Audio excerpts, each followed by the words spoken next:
Alright, as we are starting exercise 3.1, and as we have discussed already, within this exercise 3.1 we will discuss two things, that is the relation between zeros and the coefficient, and forming the quadratic equation if the zeros of the polynomial has been given.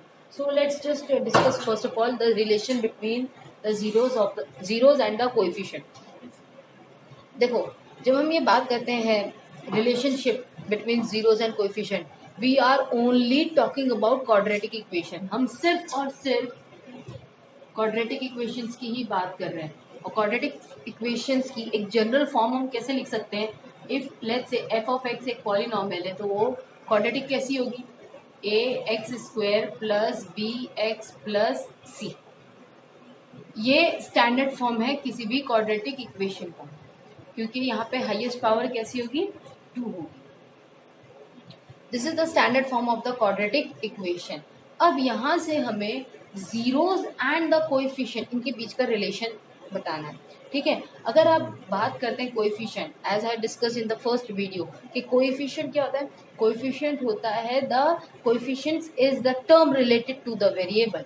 अगर यहाँ पे x square का coefficient कहते हैं तो वो ए है, और कोएफिशिएंट ऑफ एक्स की अगर बात करते हैं तो वो बी है.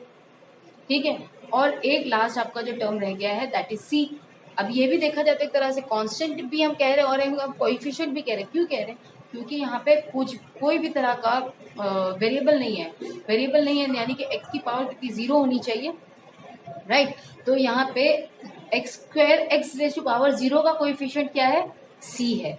So these three things are bound together in a certain way. ये तीनों चीजें जो है ना एक तरह से बाउंडेशन में है. किससे बाउंडेशन? और उनका लिंक सीधा किससे जाता है? जीरोस ऑफ द जीरोस से. So I'll just directly put that relation. अगर हम कहते हैं कि इस क्वाड्रेटिक इक्वेशन का, let me just read this, अगर इस क्वाड्रेटिक इक्वेशंस के दो जीरोस हैं, क्वाड्रेटिक है, मान लो एक है अल्फा और एक है बीटा.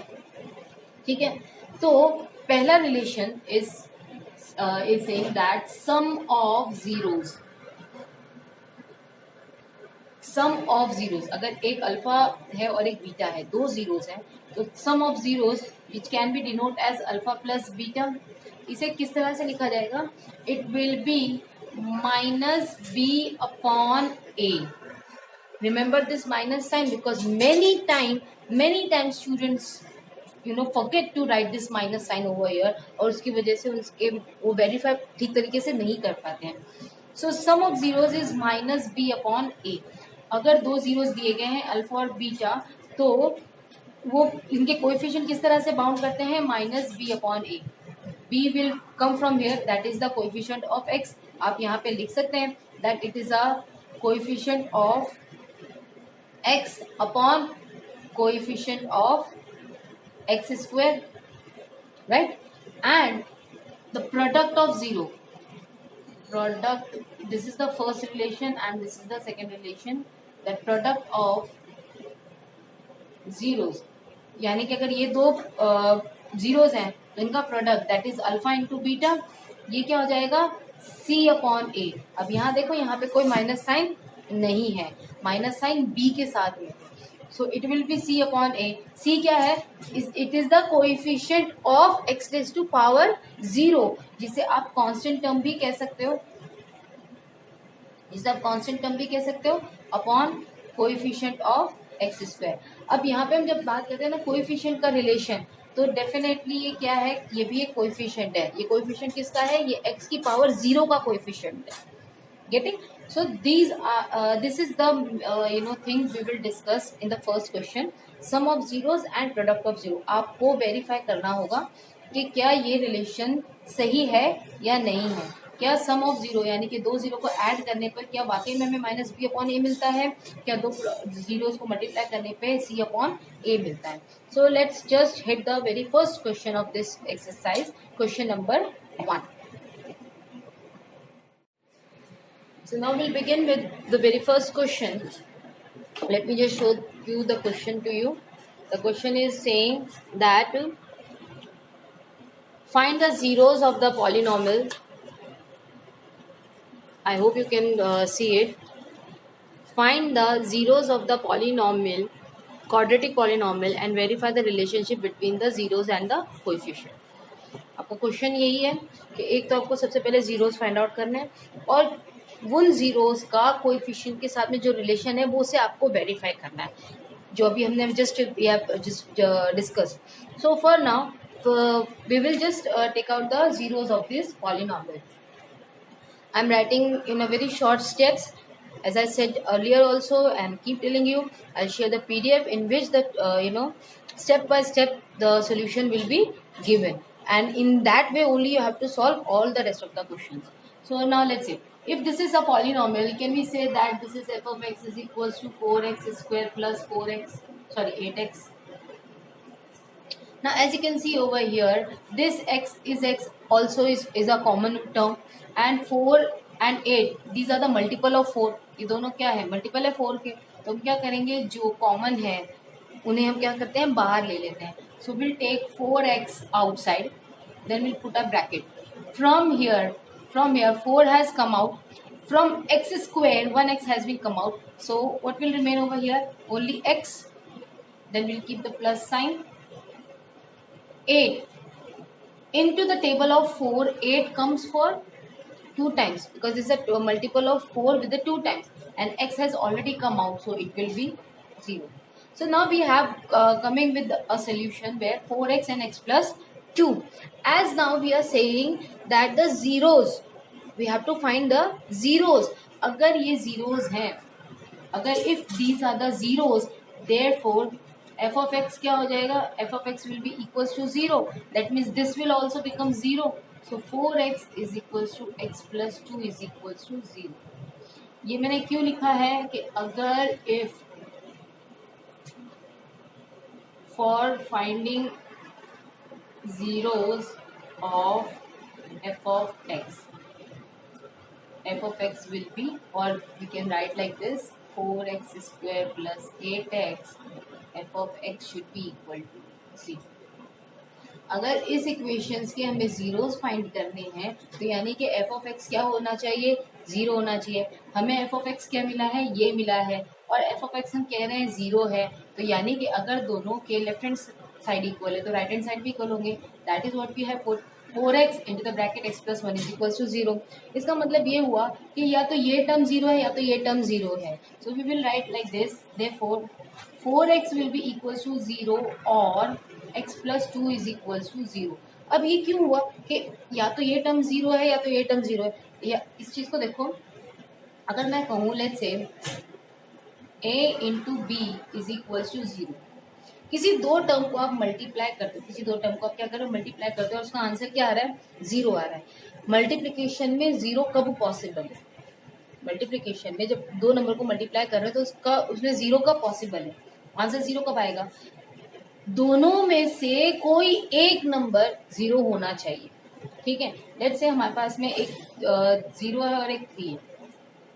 इन दोनों को मल्टीप्लाई अगर आप करते हो तो आपको क्या मिलता है, 0 मिलता है. तो माइट बी, या तो हो सकता है कि a बराबर 0 हो, जो कि यहाँ पे कंडीशन हो रही है, और b इज इक्वल टू 3 हो. b की कुछ भी वैल्यू हो सकती है, जस्ट टेकिंग लाइक दिस. इसको अगर स्वैप कर दो, ये कुछ इस तरह से भी हो सकता है, 3 is equal to 0.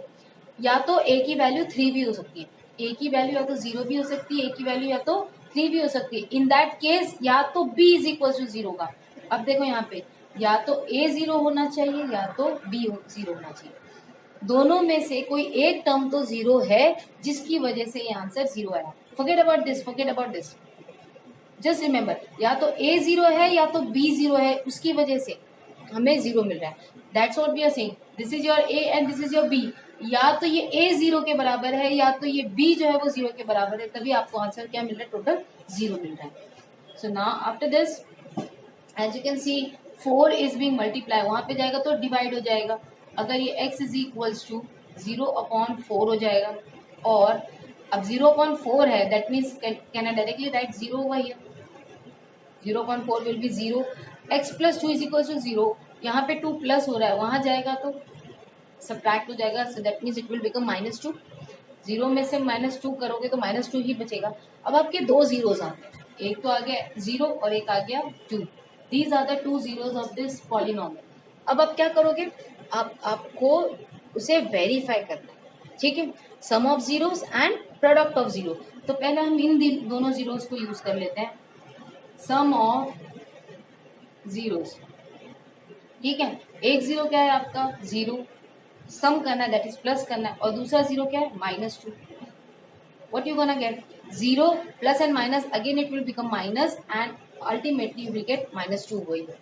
Okay, now product of zero, product of zeros, product of zeros क्या होगा, इसका और इसका multiplication, that mean 0 will be multiplied by -2, ultimately what you gonna get, 0। ये तो आया आपने जब इन दोनों जीरोस को सम किया, ऐड किया या फिर उसका प्रोडक्ट किया। अब आप रिलेशनशिप को वेरीफाई करेंगे कि क्या ये वाकई में ऐसा आता है या नहीं आता है। सो comparing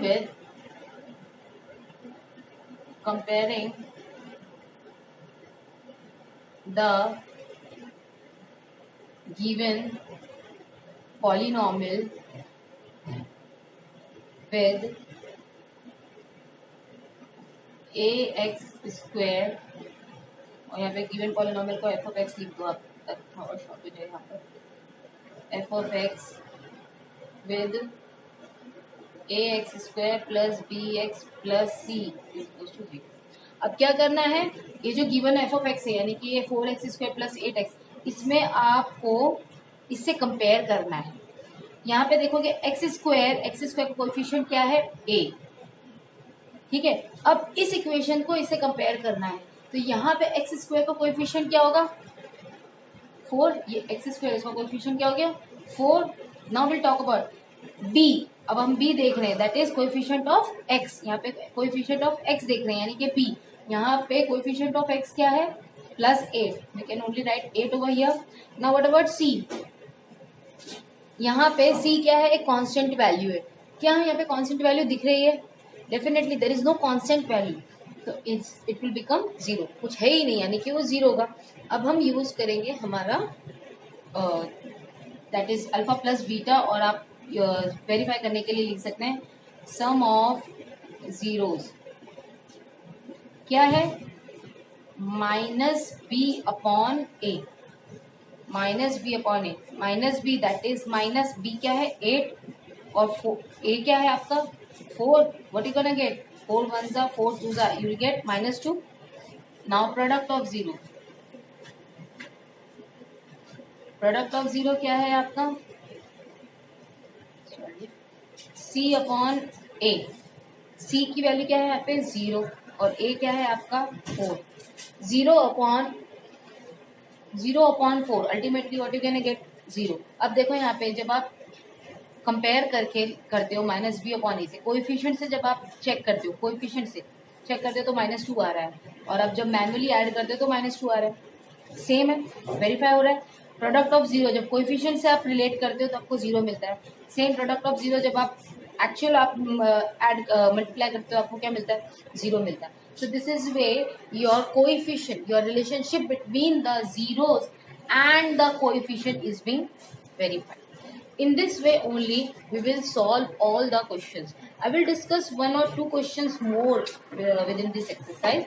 So let's take one more example, and I want to take an example with the question number 2.